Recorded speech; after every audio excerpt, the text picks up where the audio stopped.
ahead, please. Thank you, Mr. Chairman.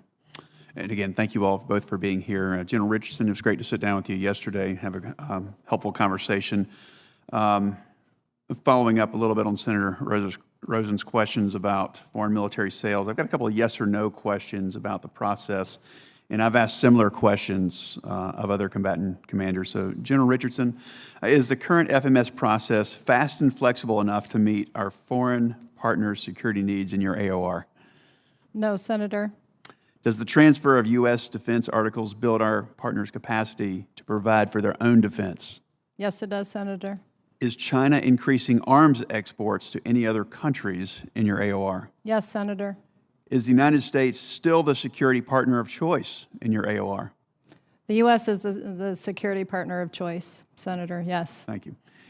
Is the United States at risk of losing that security partner of choice status to China? Yes, Senator. And if you would explain a little bit about how FMS challenges are impacting strategic competition with China in your AOR. Yes, so the ability to be able to deliver quickly, I think that there's also a backlog of from COVID and the impacts that our own private sector and industries had to take. And being able to not be a year or 2 years behind delivery.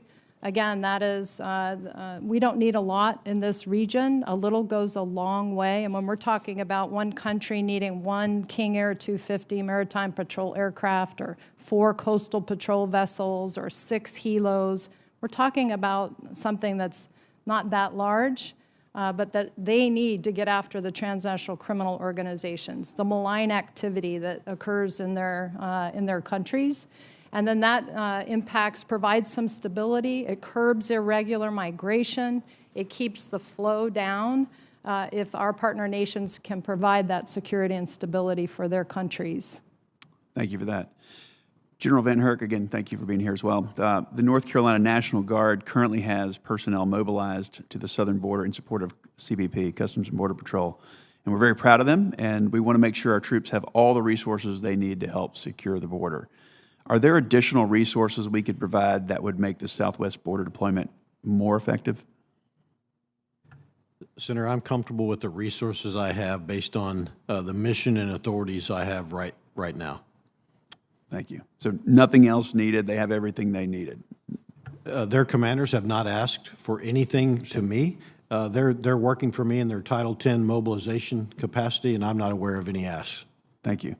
And for both of you, we know that illicit drugs are not the only thing being trafficked through your AORs and into the United States. Human trafficking is an all too common occurrence. And just this week, we learned that groups of Chinese nationals are paying coyotes a premium to be smuggled across the southern border. And from your perspectives, what's driving this humanitarian crisis in your respective AORs, and what resources would be helpful to enhance your work in countering the human trafficking side? General Richardson first. So I would say the security cooperation funding is my main lever, Senator, and that really empowers the partner nation militaries and their security forces to be able to handle that and that malign activity. And as you said, it's not just narcotics, it's human trafficking, it's illegal mining, it's illegal logging, illegal fishing, it's counterfeit goods.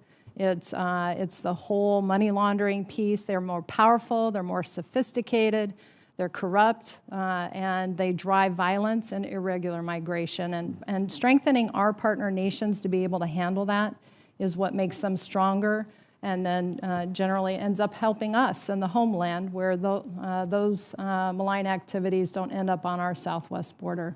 Thank you. General Van Herk. Yeah, thank you. So the problems I call the symptoms. It's the human trafficking, migration, those kinds of things are driven by an instability created by transnational criminal organizations.